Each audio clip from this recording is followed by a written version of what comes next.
The sweet taste. Kettle and fire bone broth going in. Bringing me all the goodness. And you can get you some 10% off. Go to kettleandfire.com. It's KETTLEANDFIRE.com. Fill up your box. Fill up your box. Use code BetterHumanhood at checkout for 10% off. It's so good that Marlena loves it too. Go, Marlena. Do you need to talk into the mic too? Okay. Calvin, how you doing? I'm doing good. Seeing her play with your beard, that's just a wonderful thing. It's awesome. Life is good. This is the second podcast in a row. Life is good. Good. Having a wonderful time. Sitting here in sunny Syracuse, New York. It is after the New York State Fair.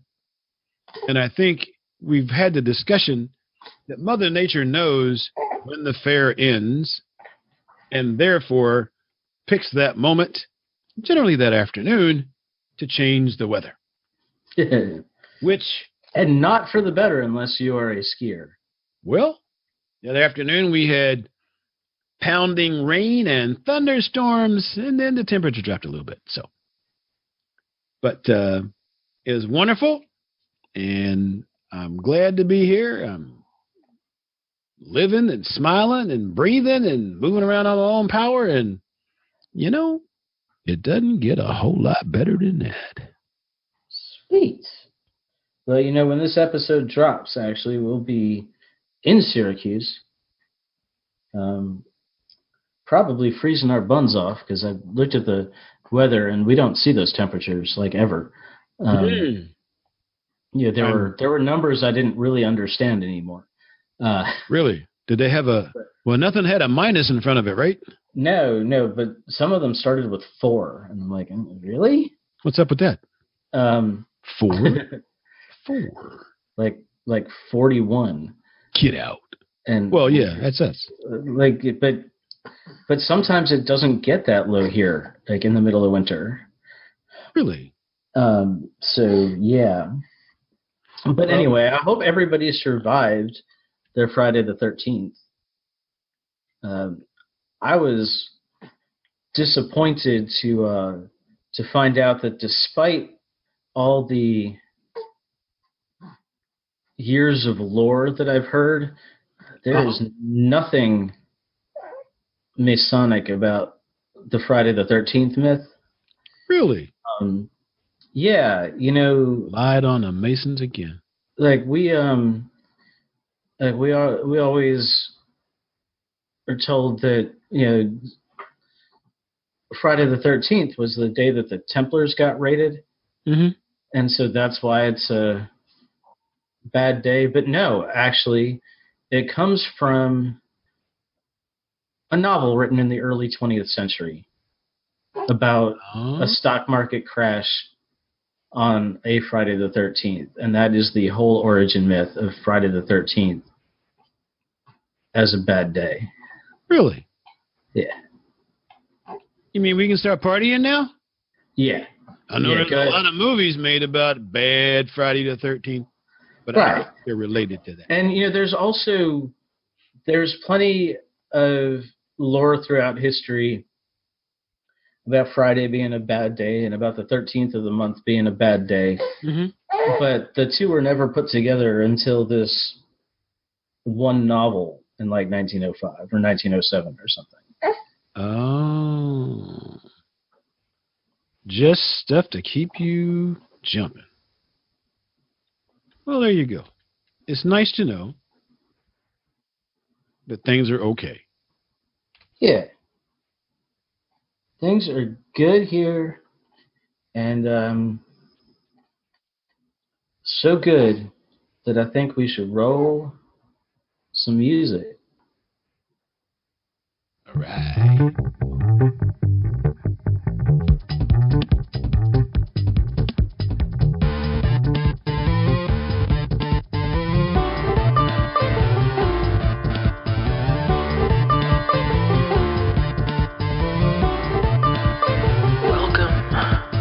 Josh and Kelvin World Domination Podcast, where we talk about better humanhood and teach you how to dominate your world. You ready? Here we go.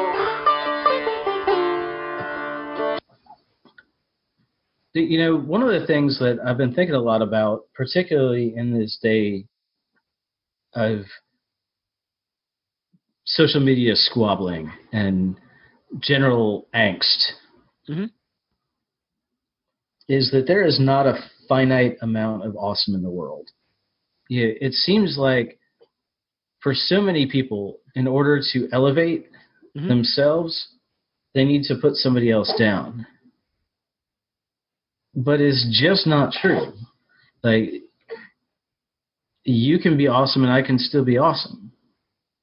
And as a matter of fact, we do that very well together. Yeah, and not only can you get more awesome, but if you get more awesome, I can still get more awesome independently of you.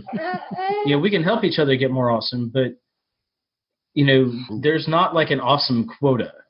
Like we don't use it all up. Like it's not like bread. When it's gone, it's just gone. Right. And you have to make more. You know, just awesome exists in the world. It's just here.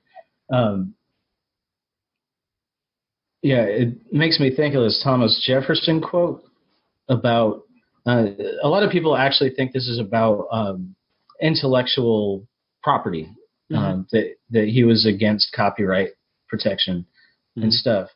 And it might have been, but he said, if I'm going to paraphrase here.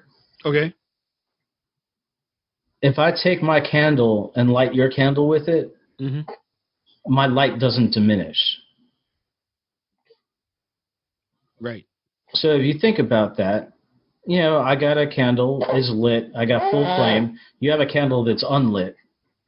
And then I lean my candle over to yours and light your candle with it. Now we both have two fully lit candles. Yes, sir. We didn't have to split it. You didn't steal light. You didn't steal fire and light from me. Right. Exactly. We didn't have to share it. We didn't have to split it. We could both have our own full flame. And it makes me wonder, you know, why we have this in the world right now. Why putting other people down is akin to elevating yourself. It seems backward to me. You know, I don't know where the competition comes from. It's like, I mean, we suffer from it a lot, such that people don't think that they can be good if somebody else is that good. And we always have to outdo the other. And it is kind of weird. But it's kind of like the basis of our society. That's part of what many people consider winning, is to win out over the other guy. You know, athletes have to do it for competitions. They have to be better, faster, whatever than the other person. And it just seems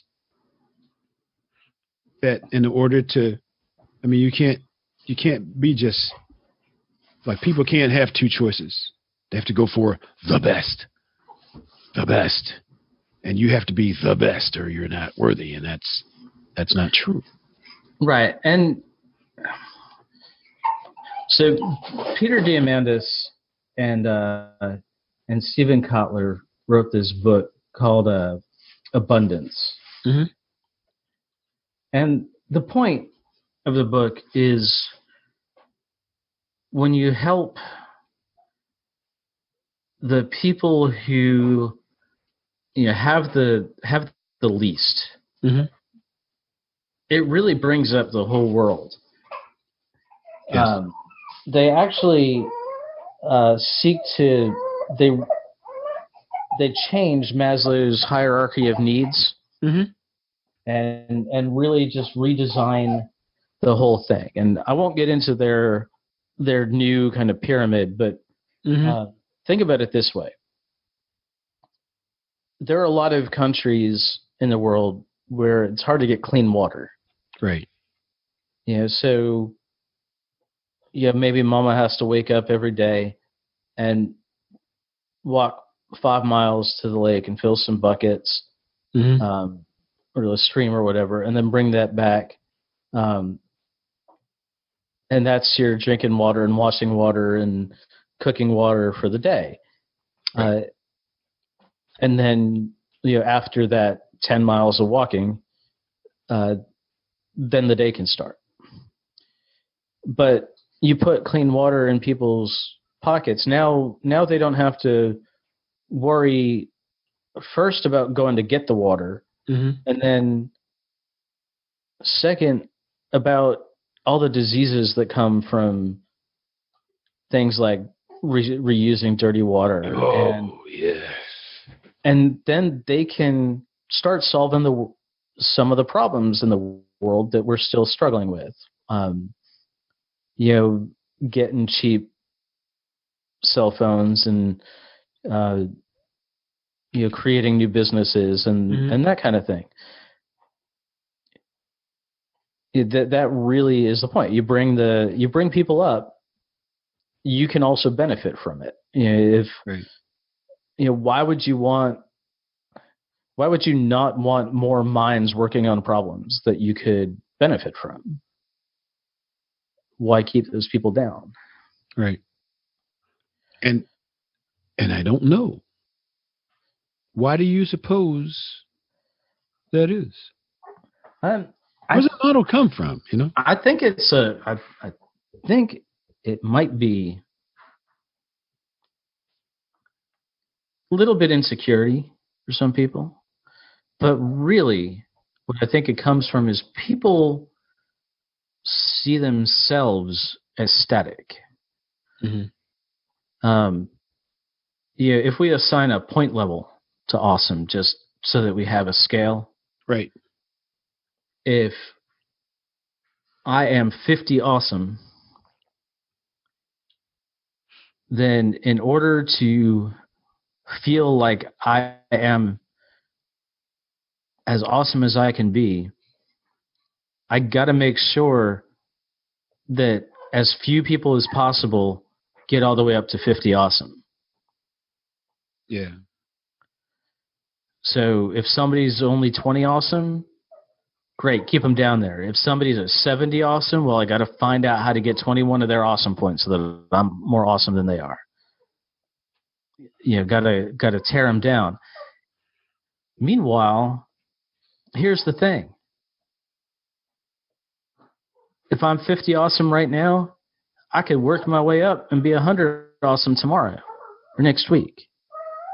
And I could take that 20 awesome person and give them 70 awesome points. I only went up 50, but I could give them 70, and I'm still more awesome than they are. But now we're both a lot more awesome. And who couldn't deal with more awesome in the world? I would like to sign up for the More Awesome program, actually.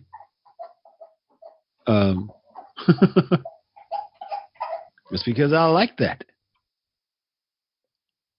I'm working on a prescription for this, I think. I think it has to involve some self-reflection. To find out where you are and where you want to be, and then how to not worry about where other people are and where they want to be.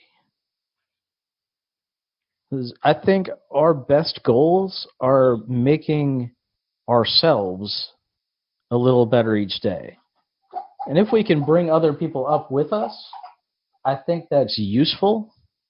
I think it's desirable. It's one thing to want to bring your friends up, right? Great, because I don't want to. If you're the smartest person in the room, you're in the wrong room. The same with your friends. If you're the only happy one, get new friends. Or especially, yeah. Yeah. Or make them happy, or help them find their happiness. And if you're not willing to do that, it doesn't help you. But if you bring strangers along with you, man, I really think that boosts everybody up. Why wouldn't you want more happy people, more awesome people in the world? Like, why make people miserable to make you feel better about where you are right now? Like, why not work on you a little bit? And then the thing about that is that making them feel worse doesn't really make you better. Just makes you a grumpy, jealous person who's worried that someone else also has value. Which means you're paranoid and little. One of the things that they bring up in abundance is innovation. And they explain it very simply. If you have an orange tree and you pick all the oranges that you can reach, you have a scarcity of oranges until somebody invents the ladder, and now you can pick oranges from the higher branches. Right. Now you have an abundance of oranges. So if you think there is a finite scarcity of whatever we want to call it, whether we want to call it awesome, if we want to call it happiness, if we want to call it contentedness, even quality of life, what innovations do we need to either create or introduce you to? Because I really think we have all the tools we need to show you abundance. Well, yeah, we do have the tools. And again, abundance is one of those things that, what does it really mean to you? And what does it have to mean you have it all? Right. Well, that's the opposite of abundance, right? If you have all of it, then that's scarcity. Then there's no more for anybody else. Yeah, that's including you. Right. The idea is to show that there is more available, and there should be, right? Like, this is a desirable state. Yes. Abundance is. But I love this concept of bringing people up and showing abundance in the world. And I think there are some great people doing it. I'll pick one that a lot of people maybe haven't heard of. Just to put an example out there, Justin Wren like the bird, Wren. He is a professional MMA fighter. Okay. He was a champion by the time he was 24. And he was out of mission at that point. He was just out of gas. He was getting on painkillers because cage fighting hurts. Right. And he started a charity called Fight for the Forgotten. Started digging wells for the pygmy people in the Congo, the Ubuntu pygmies, and now they've kind of spread their mission into Uganda, and they've teamed up with Water for another charity that does this. And he's he's this giant white dude with a big old beard going into Africa and meeting pygmies. And there's some great pictures from his first few trips over there. But he took he was on a lucrative career path as a fighter, and now he took some years off, and he got malaria a bunch of times, and now he's back to professional fighting with the mission that being a professional fighter, A, brings in money, and B, can bring him some notoriety. And if he's good about wearing Fight for the Forgotten gear in the when he fights, and he makes it known that as he gets more famous, so does the charity. Right. And they do more good, and they're bringing clean water to places that needed it, and they're getting those kids in school because without clean water, it's hard to get clothes, and without clothes, it's you're not allowed in public schools in a lot of places, and once you get some education, you've got new ways to help your people out and to help out the whole world while you're at it.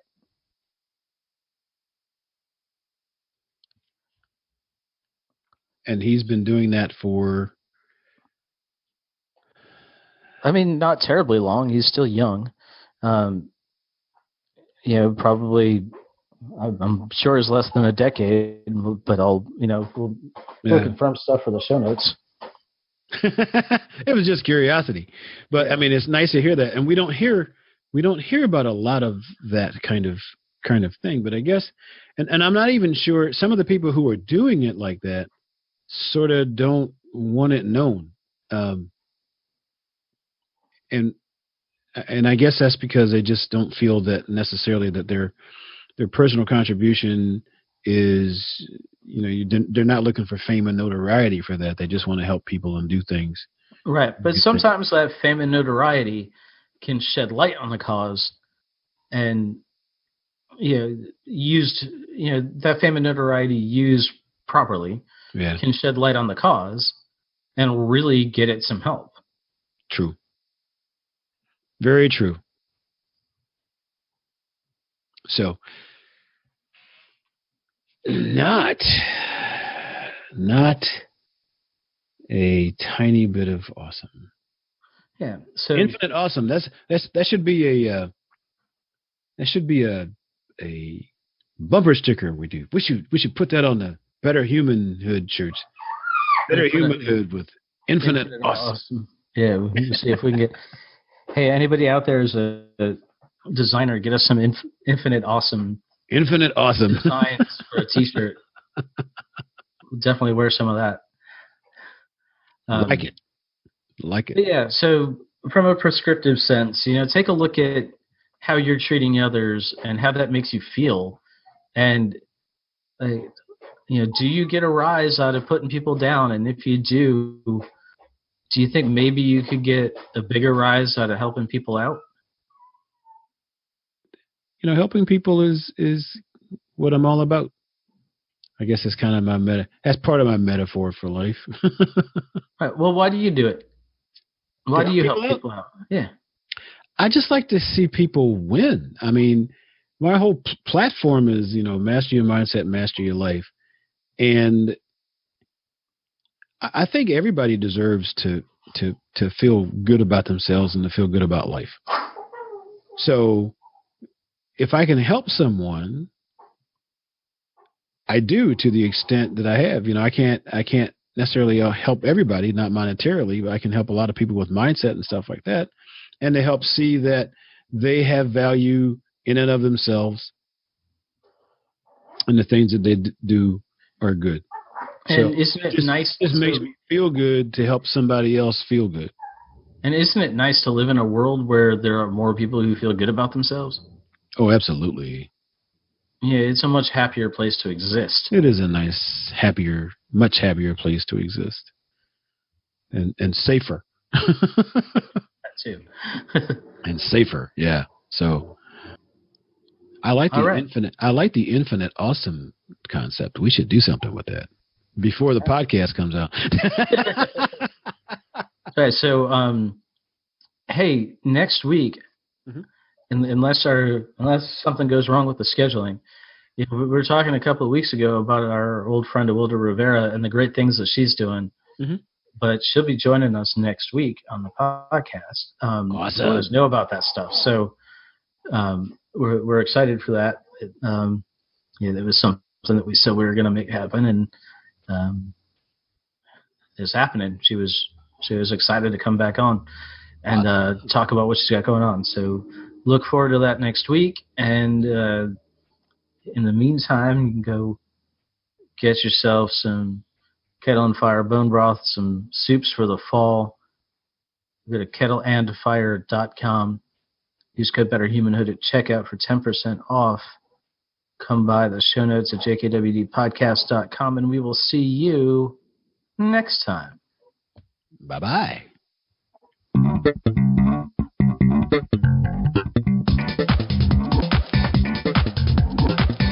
Hey, thanks for listening. Show notes and more at jkwdpodcast.com. Don't forget to subscribe, leave a review, and share with your friends, and we will see you next week. Bye.